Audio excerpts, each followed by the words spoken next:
Mocha Talk. It's showtime. Mocha Talk, your number one podcast in the whole world. We talk about wealth, health, relationships, religion, and many exciting topics. Mocha Talk. Think about it. And today on Mocha Talk, let's meet the man behind the Mocha Talk podcast, Mr. Ali Moka, and your host, Miss Kurula. Ladies and gentlemen, welcome to Mocha Talk, and today I'm your host because I'm getting the privilege of interviewing or getting to know Mocha. Who is Mocha at home? And I think the beautiful part is that we're in your home, so I think we'll get to get the feel of who you are. Thank you for having us in your home. Thank you so much for hosting me.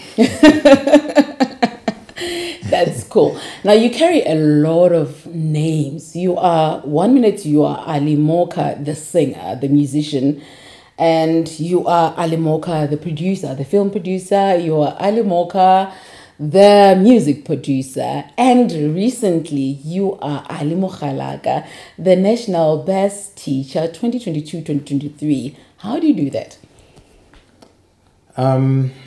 First of all, I need to say thank you to God Almighty for giving me the opportunity to actually do all these things. Yeah. I think I can answer that in a simple way that when people, I'll answer it in a way that I answer people when they ask me, where are you? What are you doing? Can we go chill? And I answer them, I say, I don't chill. Oh, okay. I don't chill. I don't have time to chill. So I apply myself fully. I'm always busy. As you can imagine, it was a hassle for you to actually secure this appointment. So yeah, I'm always busy in front of a computer and trying to produce something that is going to be a foundation to somebody's career, whether it be music, in education, in film, in any other way that I can be able to help somebody. I am able to do that because I want to see people succeed, and I believe that I can lend a hand by God's grace, really, honestly. Wow, that's so beautiful. But I want to know something, like how do you control the students or the learners in school being able to adapt to Ali Moka as a teacher and not get carried away into he's a musician or he's a producer. We saw you on TV. How do you make sure that they mellow, they understand who are they dealing with at the particular point? I think I have never overrated myself above a particular time and moment, if I was to put it like that. When I'm at work, I totally become a teacher, and the learners can feel that. And of course, they do compliment me and tell me, we saw you on TV, or we saw your movie, we saw your music video and all that. But then I don't let that become a serious thing that needs to be like, okay, get a moment and pause and then we concentrate on that. I think they are my friends, and the staff members as well are my friends. So we relate as a family. We are a family. They are used to that. They know Moka or Ali Moka, we can see him on TV tomorrow. We can hear good things. They know that there's always good things happening to me by God's grace. So we are used to that. It's a surprise to people that are not part of my family. Family in this case, I mean, it's at work. But then to every other person, it's at my family, which is at school, and then it's a normal everyday thing. And well, we're cool like that. Wow, that is beautiful. But I do want to know, how did you get to be at this place where you are? A lot of artists may start working in corporate, but at a point they quit and say, I want to be in the showbiz, I want to do that full time.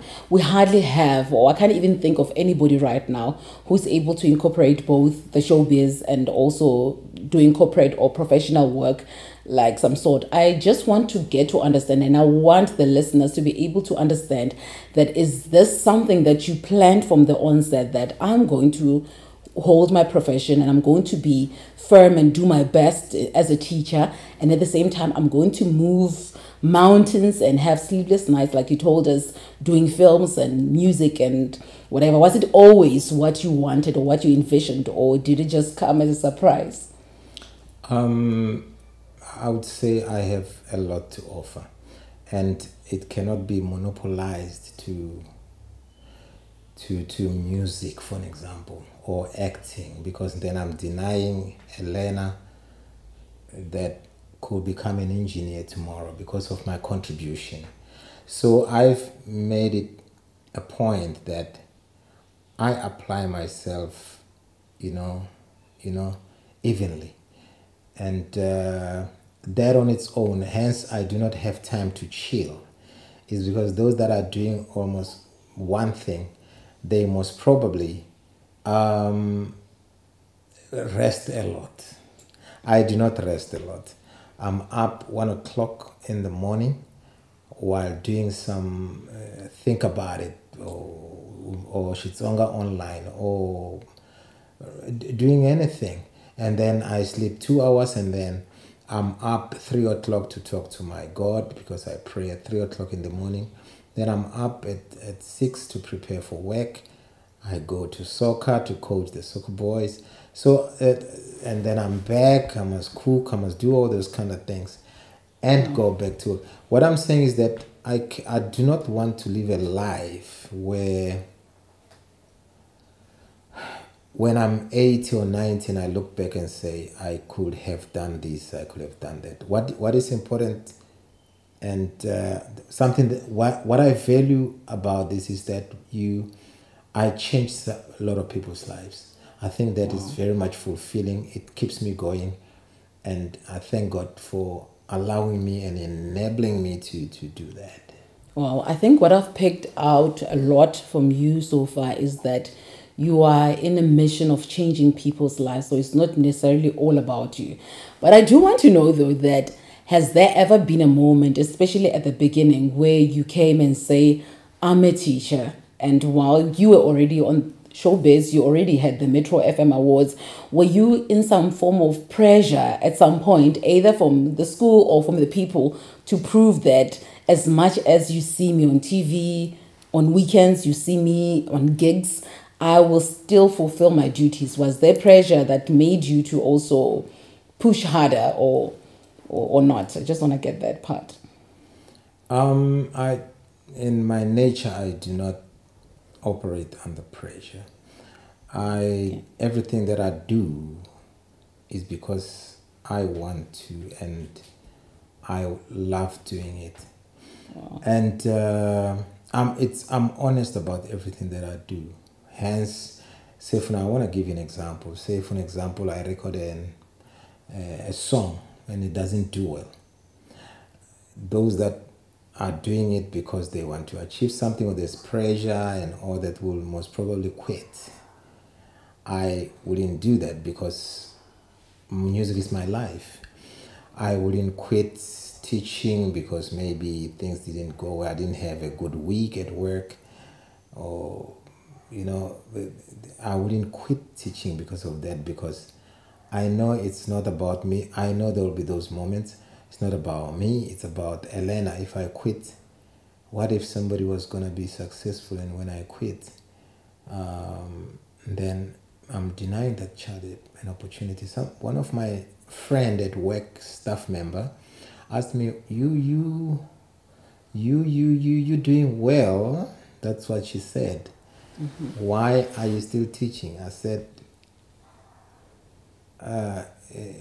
the way you're asking me, you actually saying I'm making enough money, why don't you quit? So I'm not here for money.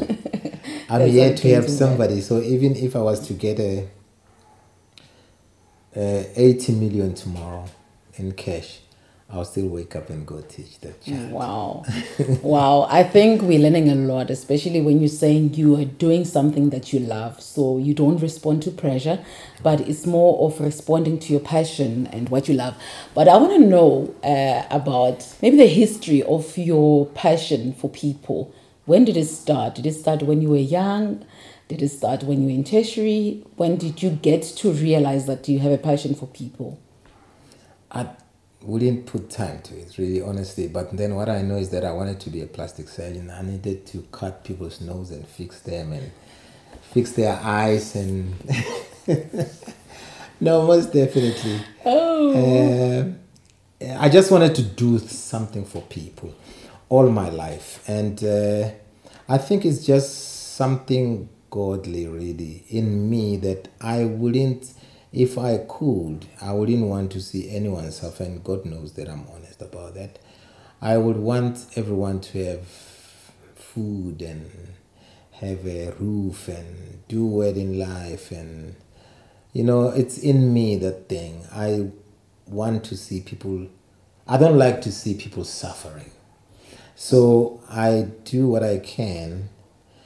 I do a lot of things. I didn't realize that until somebody said, "Do you realize that you?" They actually said, where do you get the time to do all these kind of things?" Yeah. And then when I looked, I realized I'm doing something every moment. Wow. I love the fact that you said you wanted to fix people's appearances. It seems as if you've always wanted to fix, you wanted to help, you wanted people to regain their confidence, to regain that dignity. And it gets me to somewhere, something that we can't ignore. And I'm sure all the viewers have been looking at it. You are able to have muscles and, building your body in such a way that you look young, you look healthy. And how did that start? Was it part of you wanting to fix and starting by fixing yourself? Or where did you get the passion for that? Gym. I started gym when I was at the university. We had a group of guys that, were wearing baggy jeans, and we were cool, at the varsity. But then we said, we're cool, anyone can go buy the clothes that we're buying, but then what is it that makes us different from everyone? Then we said, no, we got gym and we got to have muscles. And I started gym at the varsity, bodybuilding, and I never stopped since. I have a small gym at home.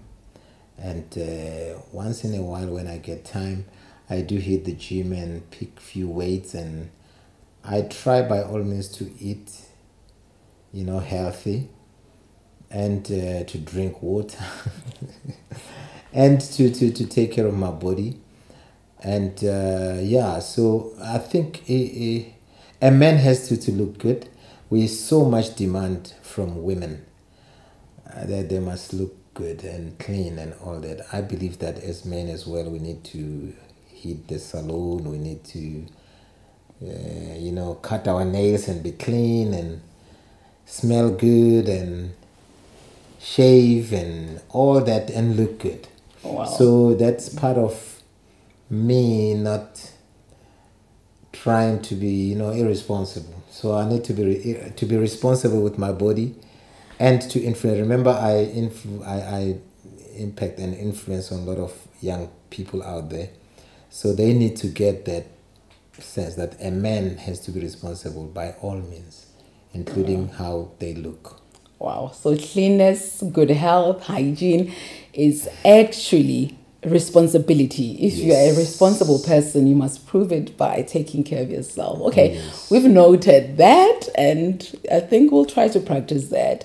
Now, do you ever have those sessions where you talk to the learners about that, about good health? Because I can see that a lot of young people are not engaging in such.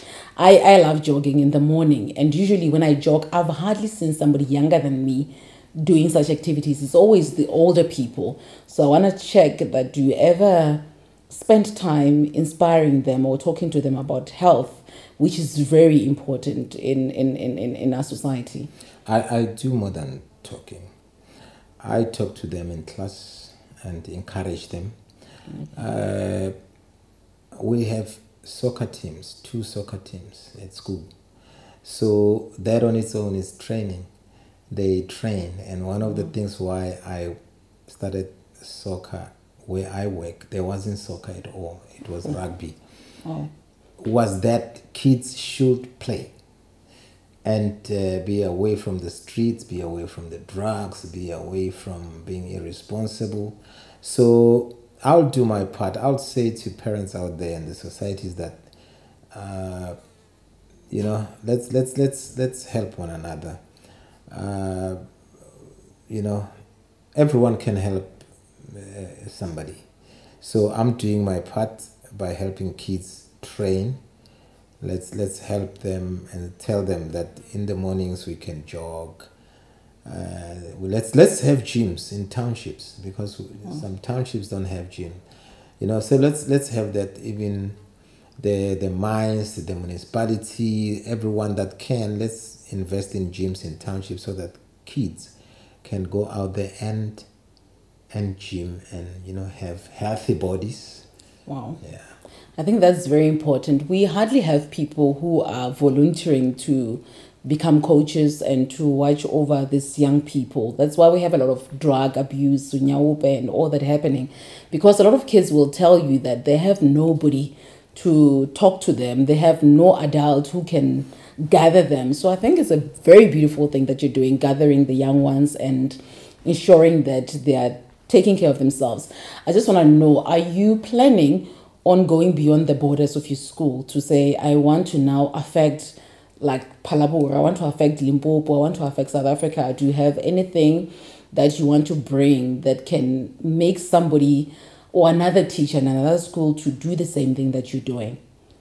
We already have an active group of coding and robotics in Limpopo, and that's beyond my school.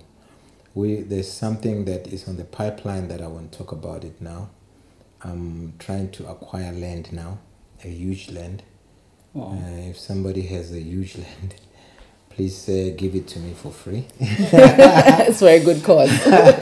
It's for a good cause. Yeah. Because I want to develop something. It's gonna be known soon. It will happen. It's in God's plan. It's something that God has planned before I was born. Wow. It's only revealed to me now. Wow. It's gonna benefit everyone. Almost not everyone, but then it's gonna benefit a lot of people. It's gonna be a wow thing that has ever happened to the showbiz, to sports, to women that are starting small businesses, to empower them. So we and that on its own will be beyond the school, because we will be touching the communities. Remember, the kids that we teach are from the communities. Yes. Now, if you're gonna help a child only, when they go back to exactly where they came from, where there's no help. Wow. Yeah, that's beautiful. That's true. That's very true. I think that's beautiful. And now I want to get into Mocha Talk. I realize I've been so much into your school, and it's simply because of the award that you got that we all recognize. I saw that when you posted on social media, there were a lot of comments from different parents, different people, asserting that indeed you've been making a change into people's lives. And I felt like, wow, that is so beautiful. It's one thing to get an award, but it's another when you see the community rallying and saying, wow, we know this person. I saw other parents actually saying, I've seen a change in my son's life, all because of this man. And I think that is something that is worthy of being applauded. Mocha Talk. Think about it.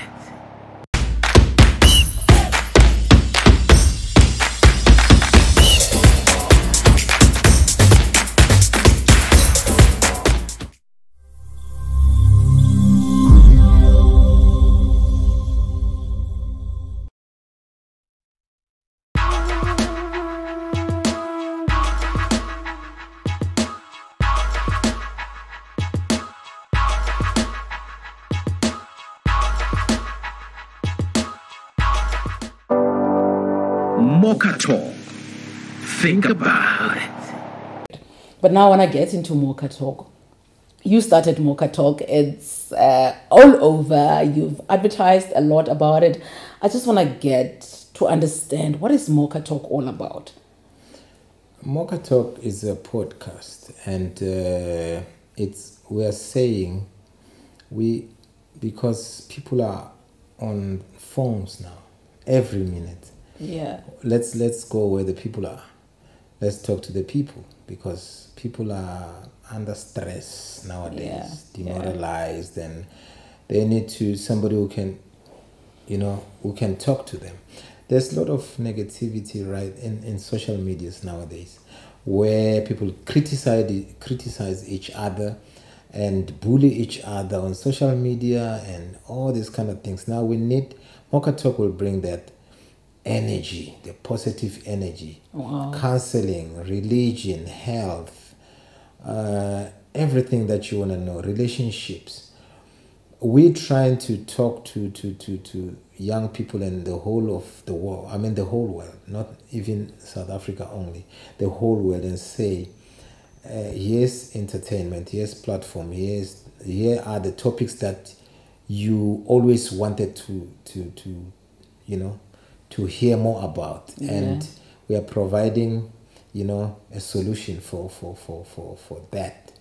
that gap, that something like that was missing. There are a lot of podcasts, but Mocha Talk brings real life issues, and it can be watched, and you can benefit and can change your life. Wow. And right there on Mocha Talk, you get your where we have we donate gifts to schools, and we also workshop people when it comes to film production with annual Marula Film Festival. There's a lot. It's a community. It's a podcast, but it's a community. Everyone will find their chair right there. They will feel at home in right there at Mocha Talk. Wow, I love that. I really love that last statement, that everyone will find their chair, everyone will find a place. I think one of the most burning thing happening is that people are trying to find a place of belonging. And it's been very difficult to find such places where you can belong, because there's so much selfishness happening in the world. So I think it's good that you're bringing something that can accommodate different kind of people. And talking about that, as you were talking, I recalled a movie that I saw on YouTube called Stuck. I watched the movie during midnight. I think it was around 2 a.m. when I watched it. And boy, I couldn't sleep. I was agitated as I was watching, wondering what is happening to this person. It was fun. It was intriguing. It brought some fear and all that. I want you to tell me all about it, especially the script. How did you come up with that script? It was during COVID when we shot that movie. Okay. And because we didn't have budget for that movie, low budget, we're talking about 20K less. And we produced that movie for less than 20K. Now, if you can check, the whole movie takes place in one place. It's just two other different places, but everything takes place in one place. Wow. Now that on its own made me to come up with a script because of the restrictions that were there in the country and the whole world. That you wouldn't do any other thing, and my creative juices, were demanding of me to actually do something. Then I said, let me write a movie where, much as we are stuck as the world, let's come up with a concept of somebody's stuck in somebody's house, and because somebody really, they could have solved that the first minute, but then that's interesting about the movie is that it keeps you wondering, why didn't they do that? You become a part of the movie. So I'd say it's a beautiful storyline. Yeah, it is. And it's something to look forward to, because now it's the viewership, it's high, it keeps growing every time. Yeah. And it shows that people are watching it, and let's hope it can bring something for South Africa. Well, should we be expecting more of the movies in the same platform?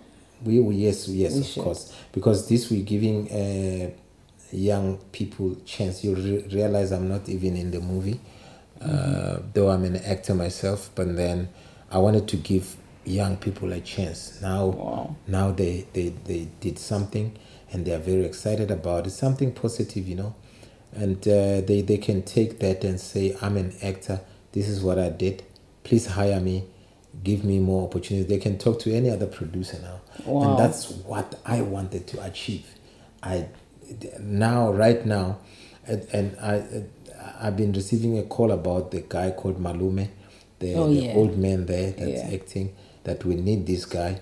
And we are talking to a couple of people who might hire him to be part of SABC or Mzansi Magic or even internationally. Wow. So this is also job creation. I love that. It's another creative way of creating jobs for the young ones.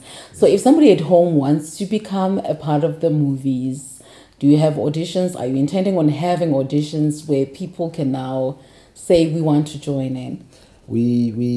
I think if somebody has that passion,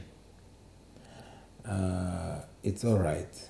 We can talk and open doors, audition them, but it must be somebody that has that passion and support of parents. It cannot be, I saw this and so on TV. No, that should have been me, because that's not the only thing that I do.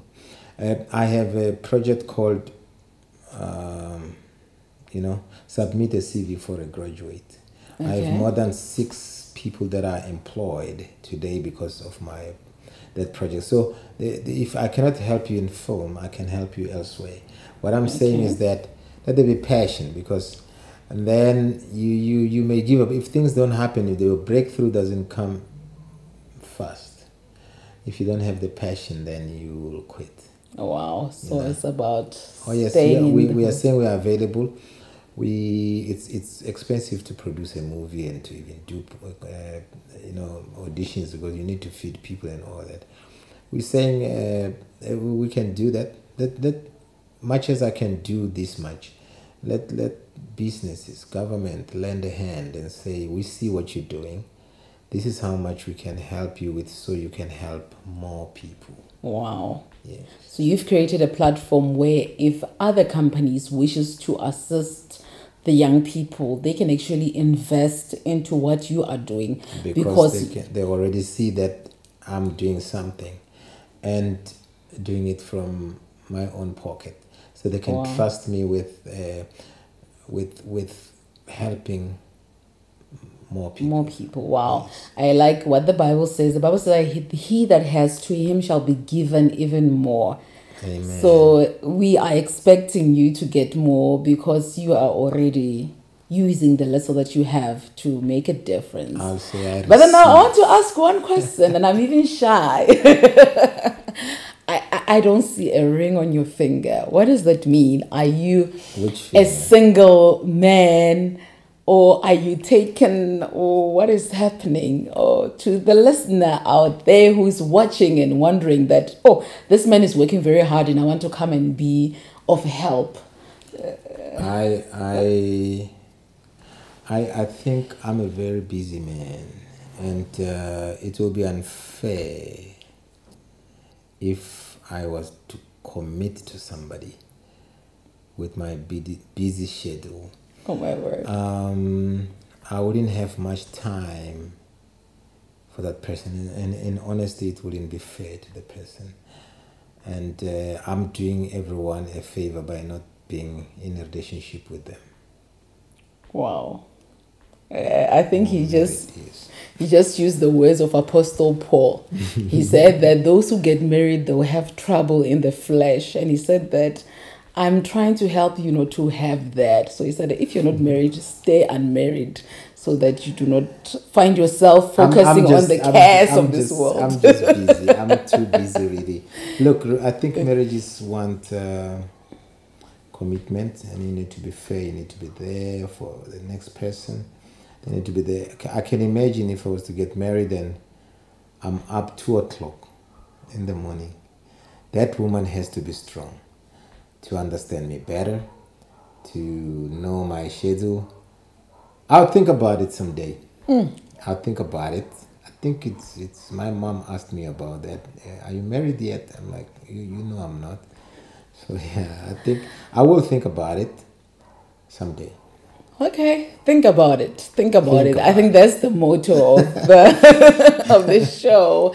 Think about it. Maybe you can even tell us a bit about the Think About It campaign that I've seen you doing on social media. Seen a lot of videos going viral where, yeah, you were telling us one word and went like, think about it. What is that all about? Think about it. Think about it. It's a, it's a motivational blog on Mocha Talk, where you get your motivations and lessons about life.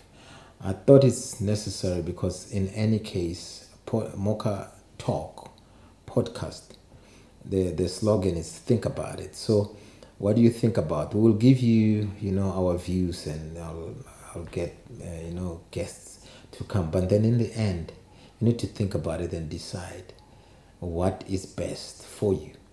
So basically, yeah, think about it. It's a good thing. It's a catch line. Everyone, when they see me nowadays, they think about it.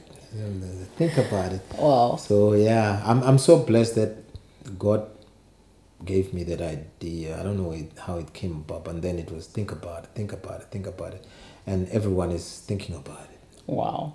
But now, how do you handle the fame? Because now your videos are going viral. Everybody's watching you on their phones. It's becoming more. I know you've always been on TV. You've always been. But I feel like right now it's like it's pumping so much. Everyone has you on their social media statuses and the likes. How do you handle that when you're going in town and all? Fame comes with a lot of responsibility. Okay. Because you need to handle people that love you and give them time, and still you mustn't lose yourself. So it's you need to be very careful. I would say I handle it. I do my best. You need to handle when rumors go out about you, fake rumors. You need to know how to handle that. You need to handle how do you handle people running to you and say, we need autographs. You need to love people, but still not lose yourself. Don't be overwhelmed and you feel like you are a god or something. We just human. We just fulfilling our responsibility as entertainers. Just like doctors do, just like designers do, just like what. Just that with us, we are on people's. People talk about us, and sometimes when they talk, they don't talk good, and sometimes they talk. So all those kind of things. Don't put your emotions to it. Just know that because you are an entertainer, you are a motivational speaker, you have a talk show, you are an actor, people will talk about you. Sometimes they will say things that are lies, that some of them are not true and some of them are not good to hear. Know that they wouldn't talk about any other person. They will talk about you. You are famous. So you handle that. Don't put your emotions in there. Wow. And also you need God's strength. Okay. You need God's strength, and I think love people and thank Him for the responsibility in your hands. I think that was beautiful. I don't know about you, but I actually really enjoyed listening and getting to know Ali Moka or Ali Moka, aka known as Ali Moka. So I think this was beautiful. Watch out for more episodes. And you can listen to this over and over again, get to know him, and you can also email info@mochatalk.com. So you can send your letter. If you were inspired, you can send a note explaining how you were inspired. And from us, that's a wrap. Think about it. Think about it. Good.